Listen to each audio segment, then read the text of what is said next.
Moi, c'est Poirot Frédéric. Donc, je suis associé avec mon frère Philippe sur l'exploitation agricole que nos parents ont démarré.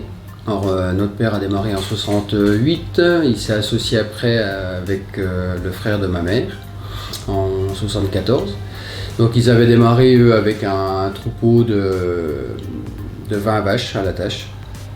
Quand ils se sont mis en GAEC avec mon oncle, donc là ils sont passés à 40 vaches, toujours en Primolstein.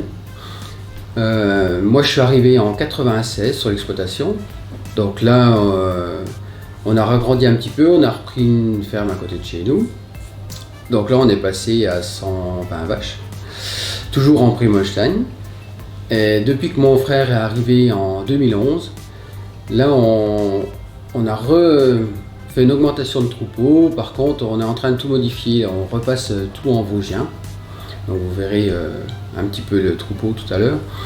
Et donc là, on a agrandi encore un petit peu le troupeau pour arriver à faire la quantité de lait qu'on a besoin pour les fromages. Donc là maintenant, on est à 250 bovins, quasiment 100% vosgienne. Donc dans un secteur montagne, parce qu'on est situé sur Gerbamont. C'est tout proche de Gérardmer, tout proche des pistes de ski, tout proche de la Bresse aussi. Donc là, un secteur vraiment touristique. Donc c'est aussi pour ça qu'on a développé le Münster. Alors le Münster, lui, il a été démarré par notre père en 74. Donc là, il a démarré en transformant entre 100 et 200 litres tous les jours. Et depuis, ça a augmenté tout doucement. Et à l'heure actuelle, on transforme entre 3600 et 3700 litres de lait tous les jours. En plusieurs produits maintenant, par contre, on ne fait pas que du Münster. Donc on fait le Münster, nature, cumin. On fait de la tome, donc sous plusieurs formes. En nature, on a des ours, en tome aux fleurs. Et sous plusieurs formats aussi, du format d'1,5 kg jusqu'à du format de 6 kg. Et depuis 2 ans, on a même démarré les raclettes. Donc là, on a plusieurs types de raclettes.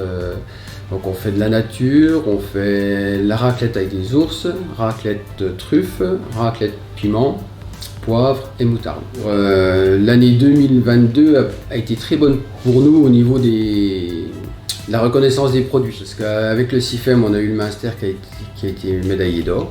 Et l'année ici, on a remis encore les tomes fleurs et tomes avec des ours au concours à Lyon. Donc les tomes fleurs ont encore eu la médaille d'or cette année. Et la tome avec des ours a eu la médaille d'argent. Pour nous, l'année 2022, ça a été très bien. Donc on verra en 2023, on a remis tous les produits au concours à Paris, on verra ce que ça va donner. En espérant qu'on arrive à faire aussi bien. Là, il faut qu'on ragrandisse un petit peu la fromagerie. Donc l'année ici, on a déjà beaucoup ragrandi les bâtiments vaches en 2022. Donc là en 2023 normalement ou 2024, il faudra qu'on ragrandisse la fromagerie au niveau cave et puis préparation de commande. Là on est un petit peu à l'étroit.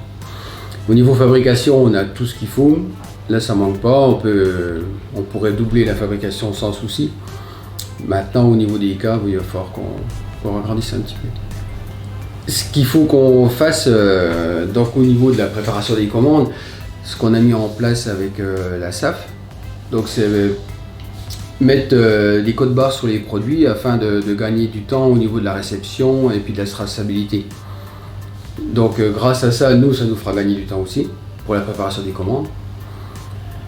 Et c'est sûr qu'au niveau confort de travail, je pense qu'on sera un peu mieux. C'est pour ça qu'il va falloir agrandir le poste préparation de commande.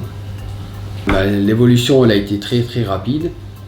Entre quand nos parents ont démarré, qu'ils étaient 2 sur l'exploitation, maintenant on est 10 à travailler sur l'exploitation.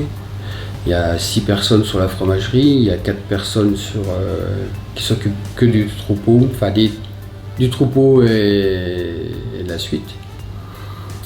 Et là, dans l'idéal, il faudrait encore qu'on puisse être au moins 2 personnes de plus minimum pour travailler sur l'exploitation, pour pouvoir se libérer un peu plus de temps.